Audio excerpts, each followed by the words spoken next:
Good morning, Vishal. Good morning. Welcome to Caizin Commune Podcast. Who has a clue? Where we talk to people who indeed do have a clue, such as yourself.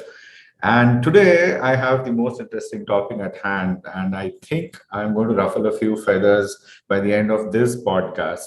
And it's all about the agile bashing that has been happening on social media for a while now, right?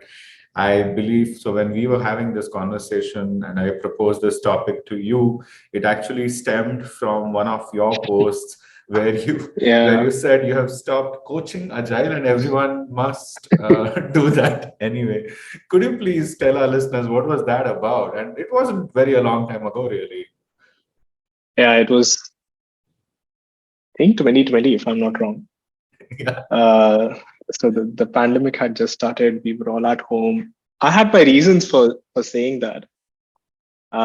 So I used to like conduct trainings, right, for agile coaching. And after training close to like 80 folks, I realized maybe I'm adding more problems in the industry than solving it. Because in all fairness, the it's not that the folks who were attending the trainings were bad. They weren't. Mm, mm, There were some exceptions which I never understood.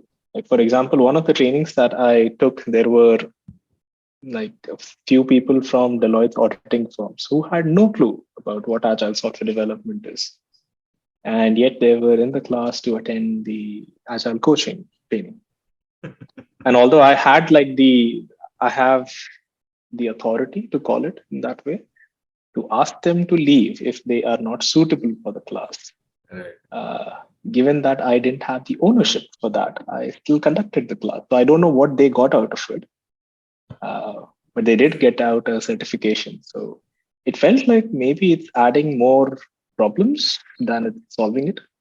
Mm, So I came up with this hypothesis that if you simply stop talking about agile at all, like mm, completely mm. silence over there, maybe it'll help us to achieve our goals much faster than people trying to like backtrack and pull everyone together.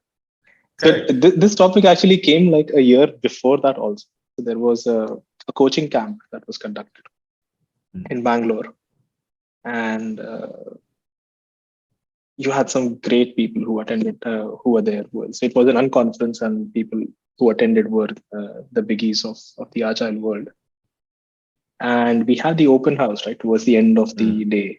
You can like discuss any topic you want, mm, and I just threw it out there. Like we keep on saying that we are in a VUCA world, and we need to like be agile and be quick with the way we adapt. Uh, mm, so we can keep on coaching these hefty organizations who are crumbling under the inertia and not able to like become agile. mm. And we can keep on doing a lot, like run transformation programs, help their teams, help the leaders, and maybe they become agile in like 10 years, 15 years, who knows? Like anyway, we see the Right. transformation programs run longer for enterprises. Correct. I said that what if we decide altogether, let's not help these companies at all.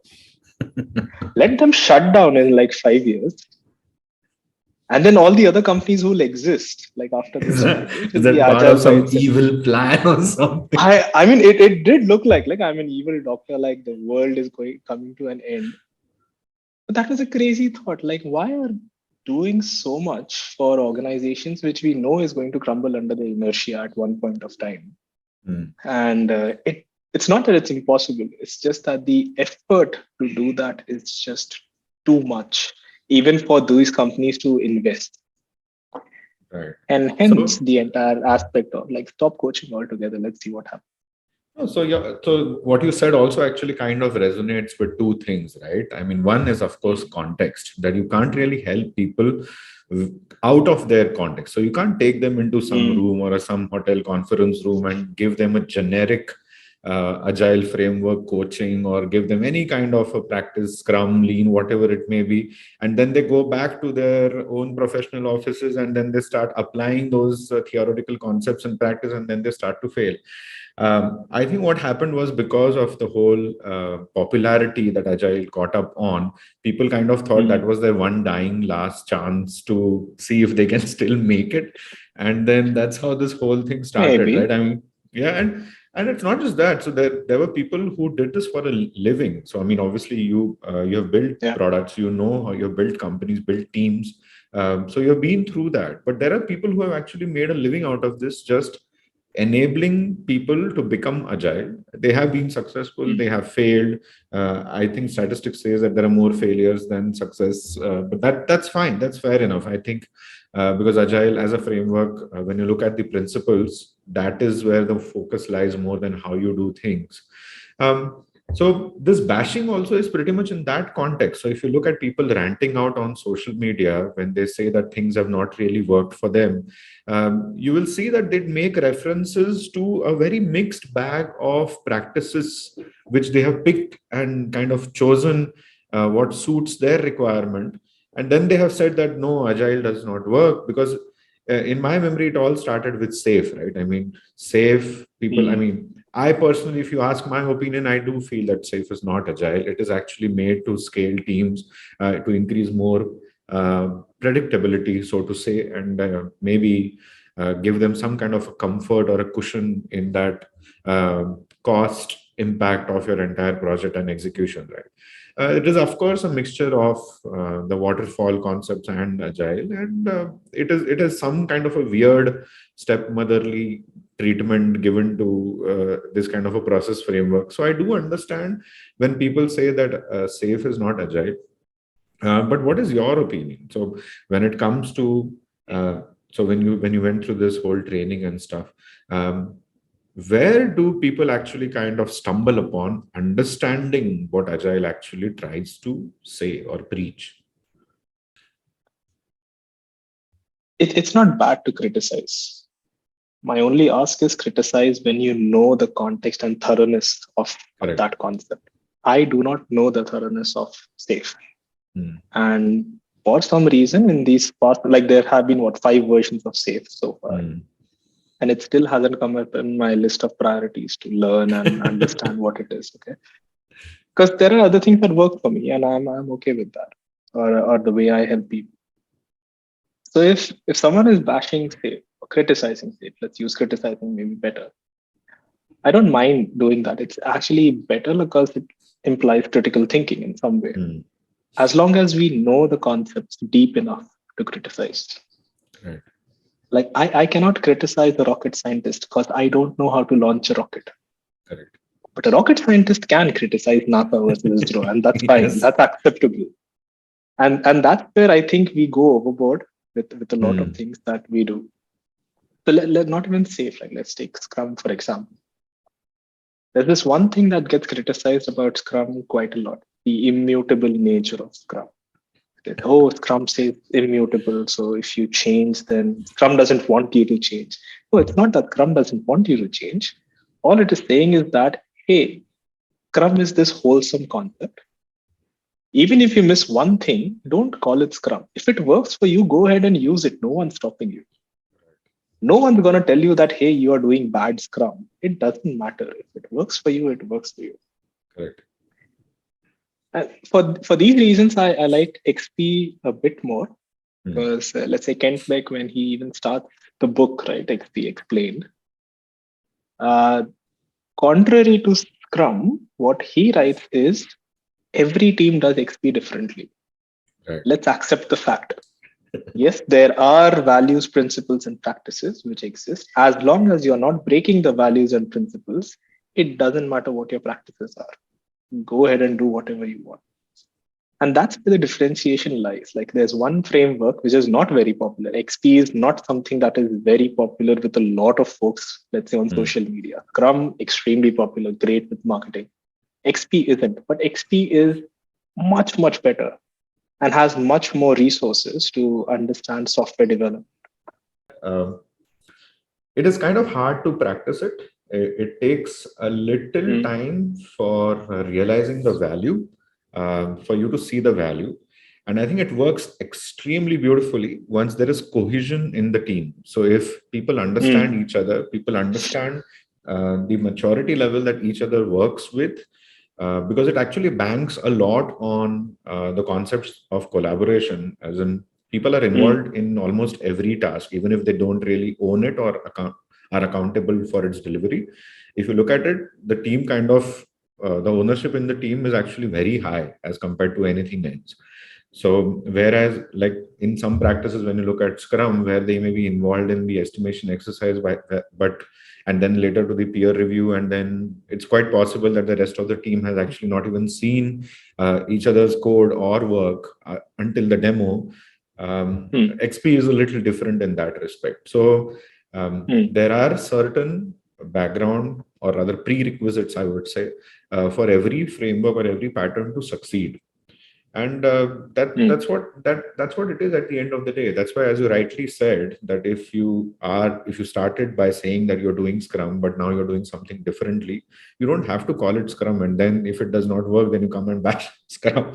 So you don't have to call it that. If what works for you, you stick to that. But now going back to the nomenclature, right? I mean, what's in the name kind of a deal.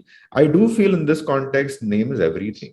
Because when you say that you're doing Scrum, and if somebody opens your, let's say, Jira for that matter, they're going to start expecting a few things out there. The artifacts, they will start to expect something that because you said that you're doing Scrum, it sets the tone very well. It sets the kind of common ground very well.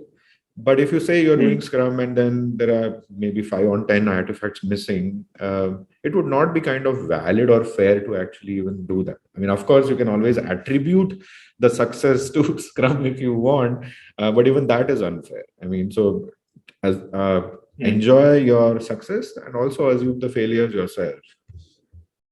Let's talk about change in general. Right. It doesn't matter which framework we choose, which method we choose. We're choosing it because we want to change and achieve some goals. Right.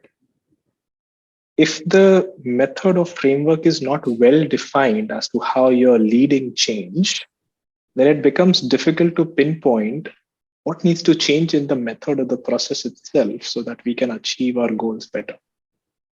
And hence the thing that you said, that when you call something Scrum, then it comes with some expectations that, hey, you have certain events in place, you have artifacts in place, you have some roles in place, and that's precisely, you have the values in place. That's what Scrum expects you to have. Correct. And let's say after doing all of that, if you're still not able to achieve your goal, you can go back and pinpoint what's not working because you have a set process, you have something well defined. Right. So even if you skip Scrum, don't do Scrum, that's perfectly fine. But if you're going through a change that you want to achieve so that you can achieve a goal, you will still have to define that process for yourself. It can't be ad hoc. Everyone will have some accountabilities, they will have some responsibilities, and they'll have to adhere to it in order to achieve a goal. That's change management. And if you have that defined, only then can you pinpoint what's not working. That's a part of your governance. That's a very interesting point. Yes. That's why that bashing of Scrum, right? If you're saying that we are doing Scrum, then we hold you accountable for giving us something. Because then if you fail and something is missing, then you can't call Scrum failed. You basically call out that your process that you defined for yourself, it failed somewhere. And it's okay to fail, as you said, as long as you go back and fix something. Like if Scrum fails, does not mean that you stop changing. It doesn't stop evolution. Evolution is still going to happen. You just decide what's the next thing that you want to do. True. And that's why the definitions are important. That definitions bring in that structure. And even though we call Agile as ad hoc, which is another misconception, quite a lot, there's always a structure. You just need to realize that there is a structure that can be lightweight versus something that's really heavy. You want to move more towards the lighter side of structures than the heavier side. Absolutely. So that's what it is all about. The definitions are important. You actually kind of reiterated that fact that the process is actually means to the outcomes. The process is not the outcome itself. It's not the outcome. So yeah, I think people I mean, we have to be cognizant about fact that change starts for something obviously with a better goal. It's nobody wants to change just because, hey, we are great, too successful. So let's change I'm not something. doing Scrum because I want to do Scrum. I'm not doing Correct. Safe because I want to do Safe. There is an ultimate goal that I want to achieve. We're just using these as a means to reach there. True, absolutely. Okay, so have you worked with a team long enough to have failed in that process? Are there any early signs of failure? I think that we fail almost every day. There's always good. I'm pretty sure something in this podcast will be edited out. Correct. And that's okay. Like that's the whole part of it. Like that's the part and parcel of how we survive. It's just that we need to get used to failures. We need to acknowledge that it's going to happen. So yeah, let's pull out like, so I am working on a lot of anti-patterns and identifying anti-patterns and seeing how we can improve that. And for me, an anti-pattern is something that it's like a habit. People keep on doing it each and every day without realizing that, hey, it's actually counterproductive than what you would really expect. Correct. So let's take a very small example, right? So when we call out Agile, requirements is user stories. That's like a default given. Like if you're not using user stories, then you are not Agile. Having said that, Alistair Cockburn has written books where he's used use cases to be Agile. Right. In fact, the first book that I ever read about requirements was Alistair Cockburn's use cases. And the way he describes use cases is very lightweight and can very easily fit in your Agile context. But we come with this preconceived notion that stories or no stories, like there's nothing in between. And then there's this crazy aspect. Like, so you start asking people, okay, what do you need in a story? So if I simply ask, and I've done this like a number of times, There's a room full of people. I'm like, tell me all the components that you need in a story. Okay. And they'll start like, you have a narrative, you have an acceptance criteria, you have in scope, out scope, background, context, wireframes, blah, blah, blah, tech analysis, everything. And I'm like, okay, now tell me the components of a use case. They're exactly the same. And the idea is not to tell them that, hey, you're working with use cases. No, you're not. What you're doing is you still need that information to build software. The only thing is that you have figured out a very lightweight, like a little bit unstructured way of gathering this data and you're working with it. But if you keep all of that aside, and a lot of companies do this, because we use Jira, and Jira has that unlimited text box size, these companies create templates for user stories, right? And you create a template for user story, and then every person who's working on requirements, it's like mandatory to put in every component in the template. Then you're missing out on the entire aspect of stories. All you're doing is simply creating a document because your company asked you to do it. So let's say after that, if you don't have small enough stories to complete an iteration, do you blame user stories for it or do you blame your process for it? So there are so many things that we do without like this understanding of the concept, because we know that we require that, because we have seen that, hey, you can't build this feature unless you have these 10 items. Okay, what do we do? Let's create a template out of 10 items. But no, you're supposed to have conversations about those 10 items, not create a template out of it. You go and have the conversations. If you skip the conversation, you skip the entire aspect. There are so many such anti-patterns which we apply every single day, and we are oblivious to it. We don't really know where we are going wrong. And then the bashing starts. So a few days back, there was this, I don't know if you, almost a year back, I think. Have you heard of the exact instructions challenge? Exact instructions challenge? No, I haven't. Yeah, so there's this YouTuber called Josh Darnett, sorry. And he started off with this small little exercise with his kids, where he would tell his kids, give me exact instructions of what you want me to make. Oh yeah, yes. Yeah, okay. So he Yeah. does this peanut butter and jelly Yes. sandwich Correct. thing first. And his kids write down what he has to do, and he basically reads and he tries out and he does Correct. everything. And he keeps on making like goofy mistakes. Yeah. Finally, after like 20 odd minutes or something, he gets what is supposed to be done. Crazy video, interesting. Like it broke the internet at one point of time, if I'm Yeah. not wrong. So there was the number of posts that started coming on social media about this is how you should write your user stories. It should be so detailed that Oh. you don't make a mistake at all. And I'm like, just think about it. If Josh would sit with his kids across the table and the kids would tell him exactly what to do, then you would achieve this in 3 minutes instead of 20. Correct. And you would not have to go through so many iterations.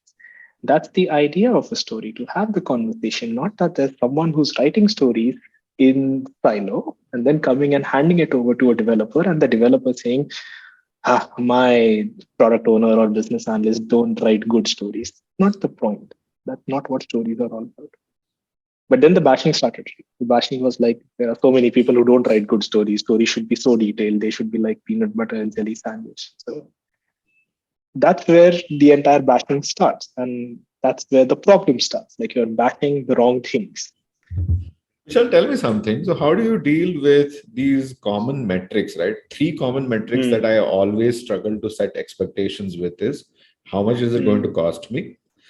Tell me, give me a Uh, release date when it'll get done and how many people. So, effort, cost, time. So, these yeah. expectations, right? I mean, what is your way? What is your advice on dealing with these? Given the market situation where we are as of today, like there's a lot of push for fixed bid agile. Yes. Okay. And now I don't think there's anything wrong with that. The reason being, you are in an economic situation where you can't go on forever. Correct. So you have a fixed budget, okay, and which is fine. All all I work towards, or at least I achieve, or try to work towards and achieve, is the scope a little flexible. Yes, you cannot pay us more. Yes, you cannot spend more time, especially let's say with compliance. Compliance has strict deadlines. You can't go away with it. So as long as your scope is flexible, everything else is manageable. Right.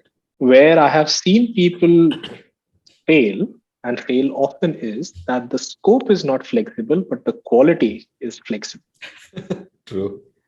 And that's where it's problematic. Because you may achieve something today, you may cut corners and achieve it today. It's just going to come back and haunt you after a few months or years, whatever. Correct. So there is no right answer as to how do you achieve that number of people, cost, and time. The best thing that you can, if you can achieve, is keep your scope flexible. Now, scope management for that becomes extremely important. And that's also a skill or a competency that people should learn. Like there are different ways of managing scope. You can manage a scope like a thin slice end to end. You can manage a scope in iterative and incremental, however you want to do it.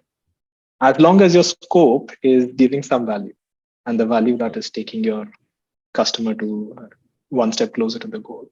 Scope True. management is extremely important. Everything else is probably just to kickstart the project. Like if you give a good number, then at least the project will start.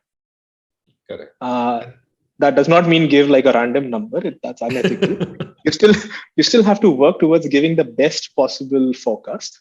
True. Uh, with the caveat that hey, it's a forecast, so we still need flexibility on the scope and not on the quality.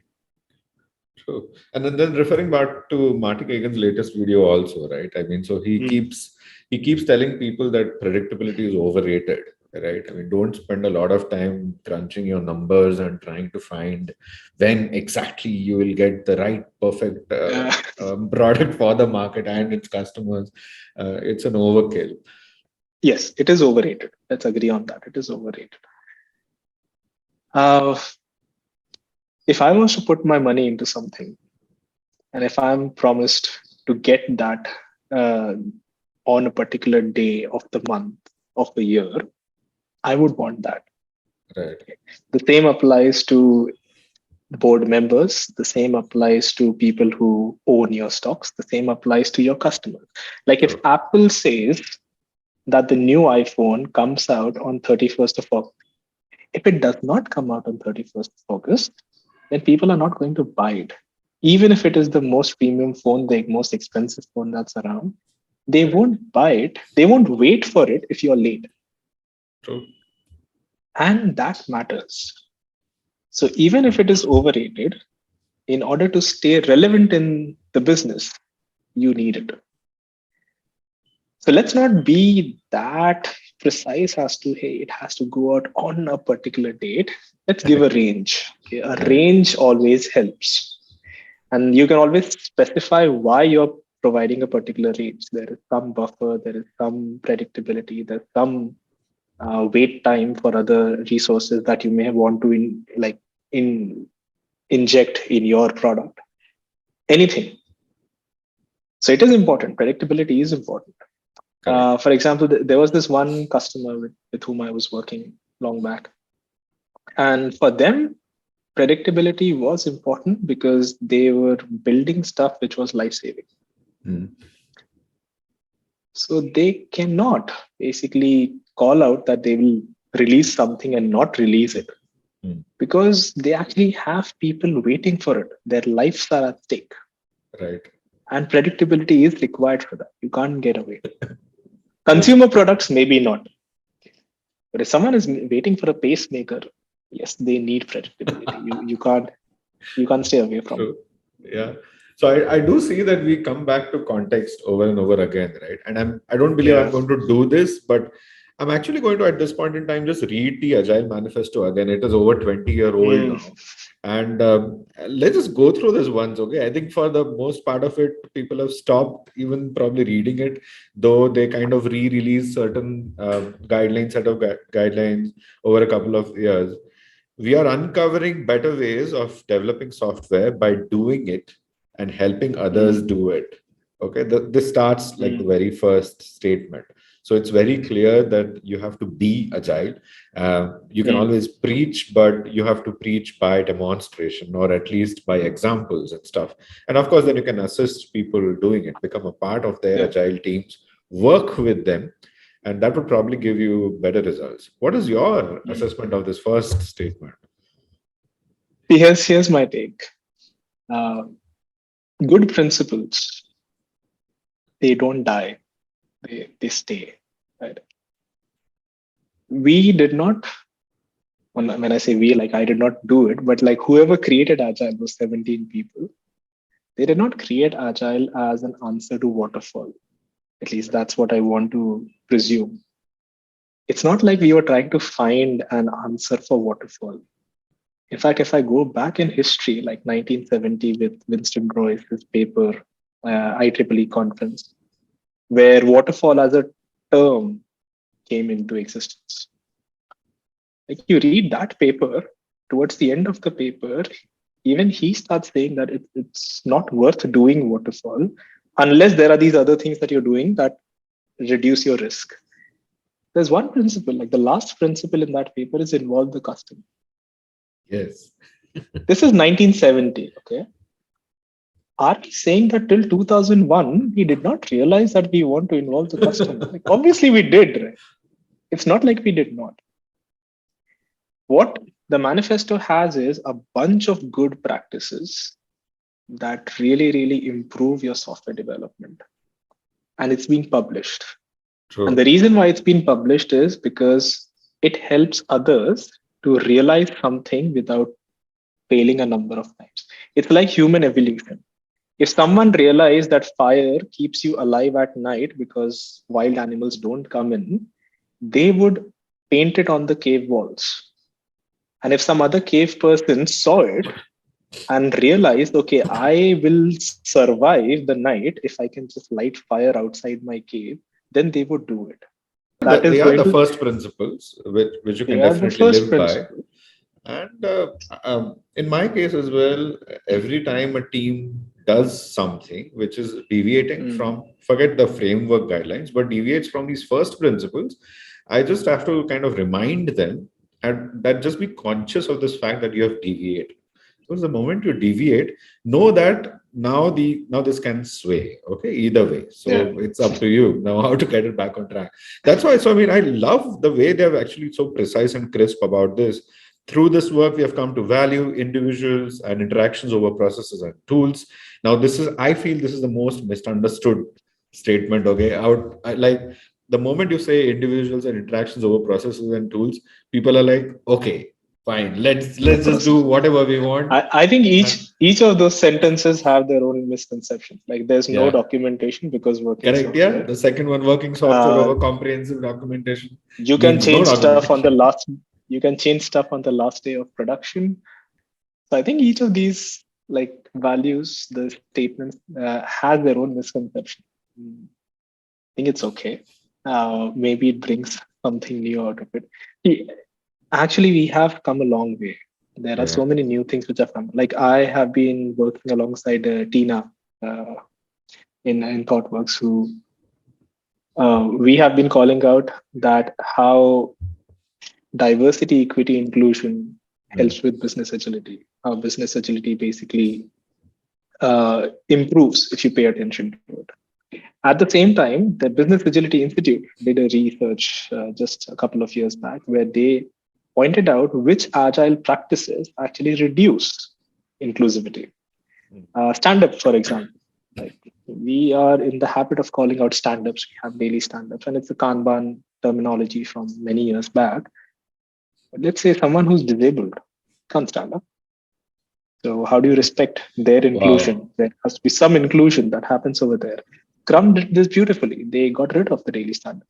They call it Mm. daily Scrum. Correct. That was one of the reasons for it. And let's say the manifesto calls for the best way to communicate is face to face, Mm. right? What if there's someone who is visually impaired? What if someone who is hearing impaired and can't listen to you? You have to figure out other ways of communicating. So one of my colleagues, Sumit Moge, he's currently working on something like async agile. He has a book that will be released in a few months about various things that you can still achieve agility, but asynchronously. Like you don't need to be face to face. You don't need to be there at the moment. There's so many things that you can do asynchronous, which kind of deviate from the XP values also in some cases. Right. Pairing, for example. Do you have to Right. pair all the time? No, not really. You don't have to pair all the time, but you do have to pair on certain occasions. And as long as you understand what are those certain occasions, you go ahead and do it. Jim Highsmith is coming with his new book, which I'm eagerly waiting for. It should be out in a few weeks. It talks about software development, how it's evolved since the 50s and so far. Wow. Oh, that would be an And interesting read. Yes. yeah, so it comes out in a few weeks. And like, okay, he's one of the signatories of the manifesto, right? So he's seen and been and done all of that. So he is definitely going to have some interesting stories.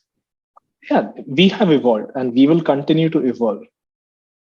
That doesn't make the existing principles bad.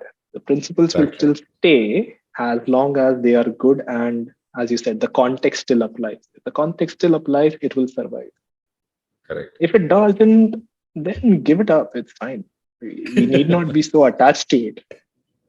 True. I'm just going to complete this for. Yeah, so we have come to value individuals and interactions over processes and tools, working software over comprehensive documentation, customer collaboration over contract negotiation, responding to change over following a plan. That is, while there is value in the items on the right, we value the items on the left more. So it does not, I mean, so it's very, very clear saying that everything is important. It's just that one thing is more important than the other. Um, the reason why I kind of wanted to restate this is because I came across a lot of posts, and especially these bashing posts, who started with this manifesto, and they're like, there is something Mm. so horribly wrong in this manifesto. And I kind of felt that there was no need to explain as such. I mean, even from people who are probably proponents of Agile, they just kind of Mm, went and kept it there. It's like, okay, this is what it is. We have seen mm, success because of this. Now it's up to you. It's, I mean, the way you perceive it, or because I think now there is now a group of a large number of people who are like, stop doing this. And there are like people would start their sentences like Agile is dead, and then they would start, yeah, this is how they set the context. So they would set the context saying Agile is dead, and then they would start rest of the narrative. So yeah, things are going a little in the other extreme side of things also. um, but I keep telling my people and everyone that I meet is like, you just have to try it yourself. Be your own judge before you make up any mind or any opinion on anything. So, Vishal, I wanted to pick your brain on where did community start to lose its grip, so to say, on Agile? I mean, I can tell you one thing is that I have absolutely, I mean, I know it's a strong emotion, but I've at least mm, absolutely detested these Agile certifications, so to say. Okay, so I think the attempt to bring people on the same level of expertise of the process per se, and equating people saying I am as good an agile practitioner as you are, basis that certification, that started to kind of create a little disharmony, if that's the right word to be used. The reason why I say that, because certification in itself actually is a validation of the concepts or understanding of those concepts, but it does not necessarily mean that it would not equate to you successfully practicing agile. And then mm, this whole comparison saying, am I doing agile more right than you are, or am I more successful, or am I a better agile practitioner than you are? I think these mm, comparisons were not needed. But this was my take. I mean, so from a community initiative, mm. where do you think we could have done probably a little bit better? Given that I used to like train people and certify people earlier, right? We used to have this running joke in the trainers community where we, like the trainers, not the participants, but the trainers, we would ask each other if we are an adult or a child. And what that basically meant was if you have more than 18 certifications, then you're an adult. Under 18, you're still a child because you don't have the legal rights to do a lot Oh of things.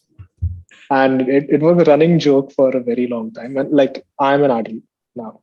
Okay. I have more than 18 certifications. Uh, sure, it's a business for a lot of people. It's not a bad business per se. If we realize what is it that we are trying to achieve and why. Hmm. So let's say that I, as an individual, I attend a training and the training is conducted in a nice way where I understand the concepts, I understand scenarios, I do some hands-on to build some muscle memory as to how and where I will apply these contexts. Then I come back to my organization and I try those things out. And I keep on trying it again and again and again. And that is what makes me a better practitioner. The certification, that's like the mid part between these two, like from the training to the Correct. corporate, and there's this mid path that you jump over as a certification. Think of that as a covenant.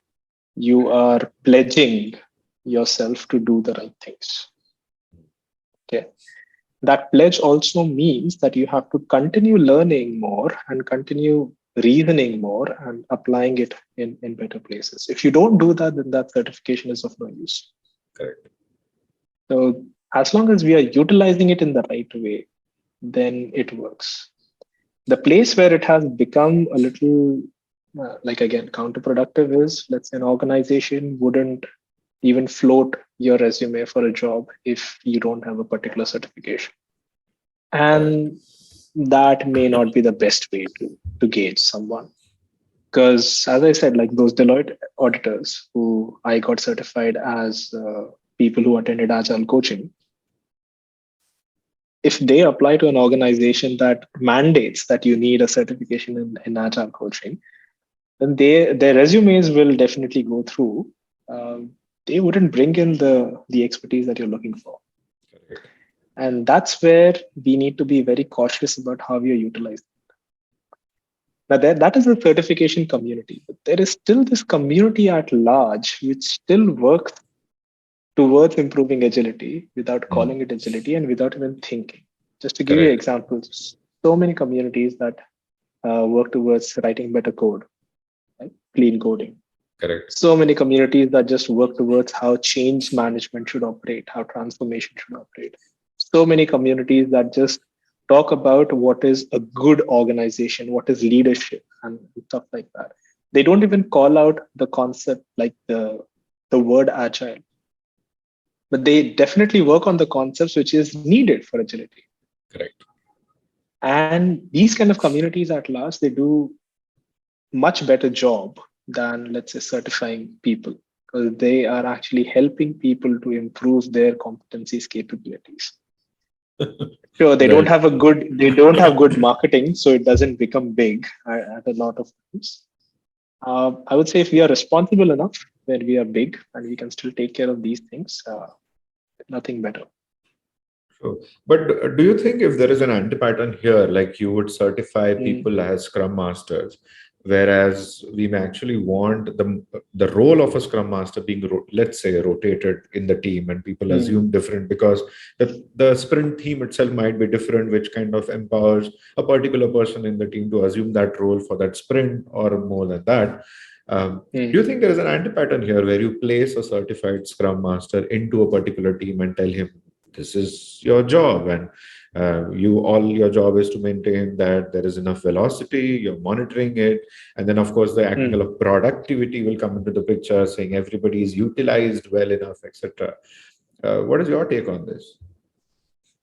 I think it's similar to calling out that if the framework doesn't is not suitable for you, then it's like the bashing process again, right? A certification body certifies you because you took up their program.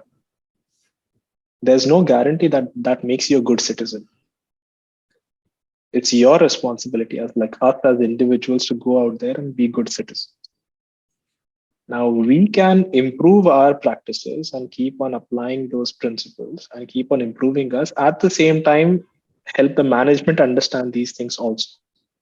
Because the expectations that you're talking about velocity and other things, like whatever expectation you put around it, if it's relevant, then it works. If it's not relevant, then someone still has to make that clear to those who are setting those expectations.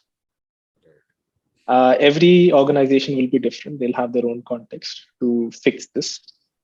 I would say let's not get into, or rather, we cannot come up with a one size fits all over here. Every Scrum Master in their space will have different set of problems. As long as they remain good citizens and continue doing what they're supposed to do, it works. What they don't even need to be Scrum Masters forever, right? They can be someone better. The rotating Scrum Master, although that we spoke about, right? I dislike it personally, also because I have tried it, Mm. yeah, and it did come with some a reason to prove, which was unnecessary. Yeah, so if you're a Scrum Master and then something's not working out, there's a lot of people who will probably criticize that, hey, it's not working, this and that. And then the Scrum Master says, oh, you think it's so easy, why don't you do it? And that's where a rotation plan starts. So I've seen that happen, like in front of when we have criticized and like, oh, you think it's so easy, let's start a rotation plan. So everyone becomes a Scrum Master Oh for a week. man, vengeance. Uh, it doesn't really help anyone. It's not worth it. And True. even the rule, right? When we are looking at less, for example, large scale Scrum, uh, or even Scrum for that matter, every team needs a dedicated Scrum Master. That Scrum Master need not be dedicated on just one team. Mm. So that's the reality. That's how we call it out. So a team needs to know who to reach out. Correct. If you rotate every week or something, and team members, like some team member goes on a holiday, comes back, doesn't know who the Scrum Master is this week, it doesn't help. It just that is the impediment that you want to remove first. Right. So I think there are there are things that work, there are things that don't, and then there are things that you should do as good citizens and things that you shouldn't. And let's try to be good citizens. Correct. That works better. Awesome. I love that. Okay, so I do this within my team also. I make them focus on the why most part of the times. Like even if they are solutioning, it's just an engineering solution. I keep focusing and telling them you need to know why you're doing this. The how will of course follow. Doing it the right way, and then all those practices, the engineering part of it will of course follow. But if the why is not clear, it kind of will lose its essence over a period of time. There are companies who reserve budgets for agile transformation without actually focusing on why they are trying to do it. What is the outcome that they want to actually achieve? So I think there are certain non-negotiable outcomes in our part of the world, at least in the tech, which is about delivering software, doing. I mean, now continuous improvement, not just for the sake of it, but we are actually talking about quality and customer satisfaction at the same instance. So you can't just keep on releasing every version of the software and not monitor how the customer is feeling about it. Do you have any like non-negotiable facets which you tell your agile teams to always focus on and not drop the ball on them? The non-negotiable facet that the thing that I would never ever skip is test-driven development. Brilliant. Yes. And there's a reason for that. Okay. And that is definitely non-negotiable for me. And I think most of my teams as well. The example that I take, and I took that in the conference also a few years back, is it's the last day of your iteration and you identify 2 bugs in one story, whatever. What do you do with that story? Do you mark it as done or not? Okay. There's loads of these discussions that come out that if the product owner says it's fine, then we'll close the story. Oh man. Product owner says it's not, then we'll not close the story. That's one reasoning. The second reason can be if it's a minor bug,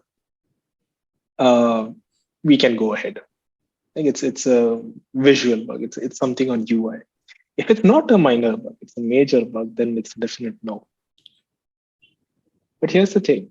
Okay? You have automated tests. If your test fails, it failed. There's no looking back. And the product owner is not the one who's accountable for quality. This is something that many teams need to realize, that the quality is the accountability of the developers and not the business. The business cannot say that I am happy with this product, even if it is mediocre quality. The developers that have to say that we are happy with this product going out because we are happy with the quality. And that is where the definition of done comes into picture. That's the quality standard that you're talking about. So Jocko Willink, in his book Extreme Ownership, he says this very crucial sentence that the standards is not something that you preach, it's what you bear in some way. So if you're okay with something, that is your level of standards. But if you're not okay with something, you're looking for something higher, then it's that level of standard. And you need to be in a space where you need to be able to bear with it. That's what standards and quality is all about. And that's where it is important for the developers to understand that it's them. The other example is the Volkswagen incident. I don't know if you remember that, the emission scandal that had happened, right? The first person who was imprisoned was not the product owner, it was a developer. Because the judge at that time called out that unless every person is held accountable for their actions, they will just keep on saying that I did because the big boss asked me to do it. Which is not right. Like, you are a good citizen as well. You need to stand up to things which are wrong. Right. So all of these things are like non-negotiable for me, at least. And that's what I would even ask my teams to do. Equality is us. It's not something that someone else is deciding for me. I decide my quality and I ensure that it is up to the mark. And that's why test-driven development for me is like non-negotiable. Awesome. I love those bits, man. Thank you so much for this, Vishal. Now that we already know statistically that probably there are more failures than success, So I think it's a little hard for me to kind of now read articles which kind of start by saying don't do this. So because if they don't culminate in saying do this instead, I'm kind of lost there. So it's like I also know that this probably may not work, but tell me what has worked in your favor, in your context. What did you do differently that you kind of were successful because of this? How did you measure that success or whatever it is? So I'm not looking for like a comparison of sorts, but at least tell me your story, right? How does that go? I mean, I have heard people tell me that in their demos, their sprint demos, they actually talk about when you have to kind of get a feeling on the team morale, they actually let the team speak about how was the sprint for them in a very non-tangible way, which is like remove all the metrics. We're not going to say it was X% better or anything like that. So yeah, what do you think about this? Yeah, I'm not sure if I'll be able to like touch very specifically on the practices. Honestly, so every team will have its own way of dealing with it. Every team will have its own, and even the teams with whom I have worked. I can call out a shameless plug if you allow me to. So many years back, I came up with this acronym called SLICE. SLIC, SLICE. And I have written about it on my website as well. I've spoken about it a number of times. So the idea of SLICE is how do you experiment? So SLICE, it's an acronym. S is you select an hypothesis. You select one hypothesis and you see if that's something that you believe in. You learn about it. That's the L. You implement it and you see what comes out. You create collaterals out of it. And that's like really creating your story, like document everything. Not very agile if you want to call it that way, but you document what happened in your context. And then you share it. That's the expansion, the E of SLICE. Nice. That expansion is necessary. What happens should with write the a book on expansion this. is I might. So the expansion is that you take that piece of experiment with your knowledge and you give it to someone else, individual teams, whatever, and you ask them to repeat that. And you see if they get the same results or not. And you keep on doing this and you see if the results are coming in a pattern. If everyone achieves the same result, then your hypothesis basically exists. But if everyone has different results, then it's time to change your hypothesis. And that's how you basically improve. You run these small experiments and you keep on doing things and you keep on working out. So a simple example for that could be, let's say, if there is some part of your process that's not working, but that's the process that every other team is doing on your floor. It's just not working for you, it's working for everyone else. Right. You tweak your process to see what works. You select a hypothesis, you learn a bit more about it, you implement it. And you get some results out of it. It will be pass or fail, whatever. But then you take that and you give it to someone else and say, hey, see, we tried this. It did not work for us. I know that your process is working fine, but why don't you still tweak it? Because we have this notion about why fix that's working. If it's ain't broke, why fix it kind of things. Correct. But you need to, otherwise innovation does not come in. Even if something is working, you need to change it often to see if there's any innovation that's coming in. If you fail, you fall back to the old way, but at least try something new. So when we do retrospectives, so when you do retrospectives, you talk about what's not working and what you need to change.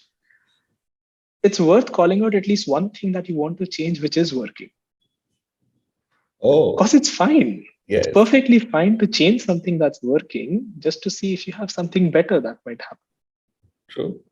And if you keep on doing this again and again and again, at one point of time, evolution will happen. That's where agility comes in. So it's not necessary that you just find the constraint and you fix it and move on. It's okay if everything is working fine, still change it. Just for the heck of it, just to see what happens. What's the worst that will happen? You will prove that, hey, the old method was the best. That's like the best, worst possible result that is there. That's okay. You know what to do. Right. That's awesome. So all the while that you were talking about this particular thing, right, the only thing that was coming to my mind was what a big fan of Indian manufacturing I am, right? So I was exposed Mm, to Indian manufacturing, automotive sector quite early on, and I've absolutely been fascinated. Like 15 years ago, I worked with Bajaj Auto to see them how they are functioning today. mm, I stepped into Tata Motors plant a couple of weeks ago. Last month, also, we went to Tata mm, Harrier's cockpit assembly plant. They're just so fascinating because while there are on the assembly line, while there are jobs which kind of repeat themselves over and over again, like the nature of job does not change. mm. Everybody comes at X Yep. amount of time, they work for, they put in these X hours, they have to do the same thing over and over again.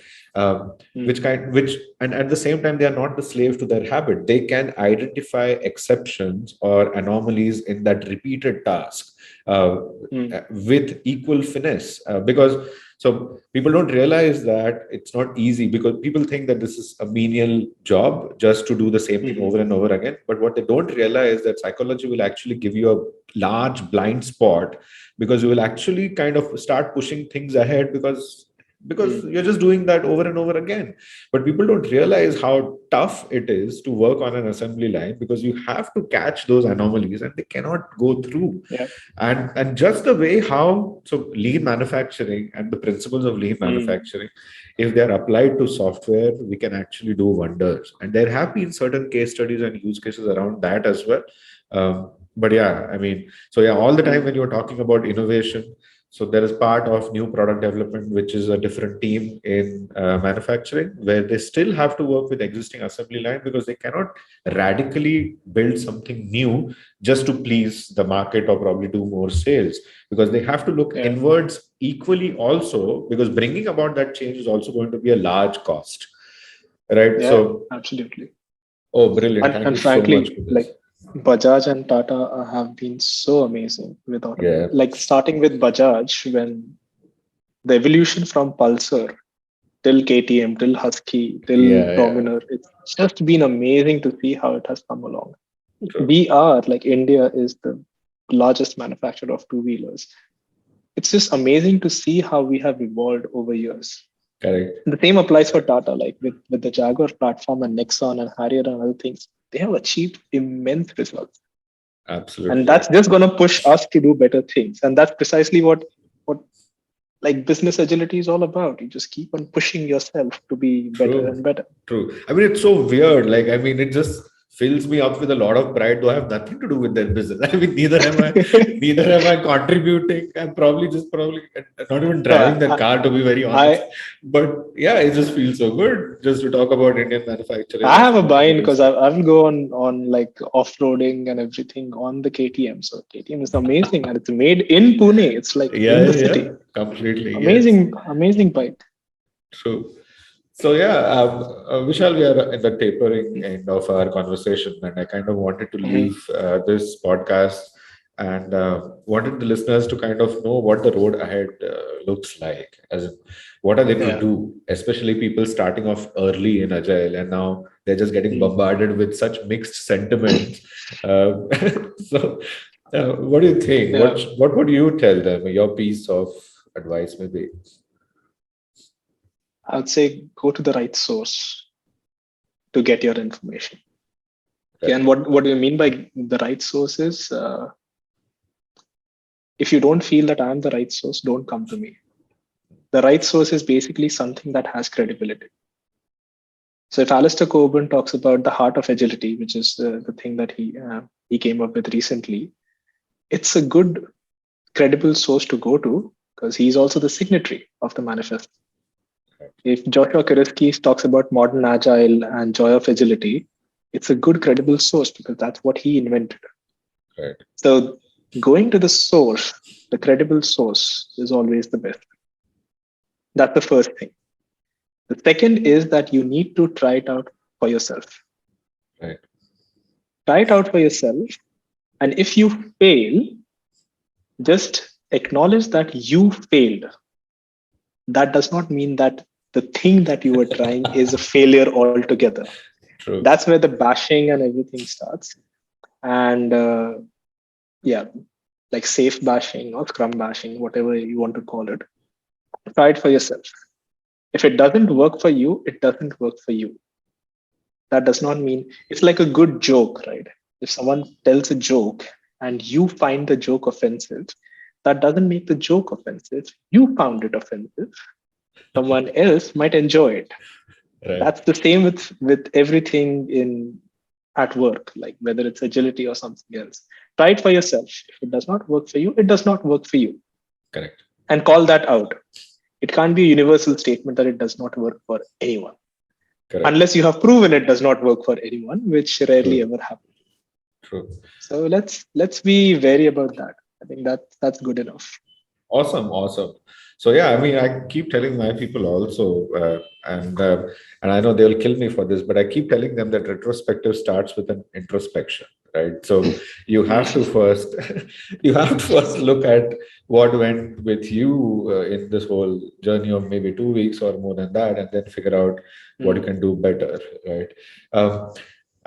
I also I wanted to point out like people who are successful agile practitioners. It's very interesting to note that nobody is running in defense. It's amazing, and I'm Mm. absolutely loving that fact. So when people are saying, people are just shouting at the top of their voices that things are not working and agile is failing and it's dead, and I'm telling them, do you see anybody running for defense? So that's the whole beauty of it, I think, is because it's out there for everyone to take and consume, take it or leave it, and Yeah.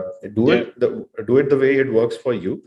And actually, I mean, yeah, it's like you said, criticism definitely might bring about certain changes within themselves.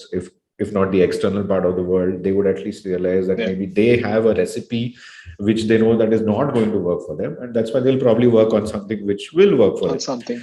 Yeah, because there are multiple examples where teams don't think they're agile, they don't think they're doing Scrum, but they're actually equally Mm. empowered and they are practicing those principles day in and day out, which is great. I mean, who is anyway asking for like a validation of sorts, right?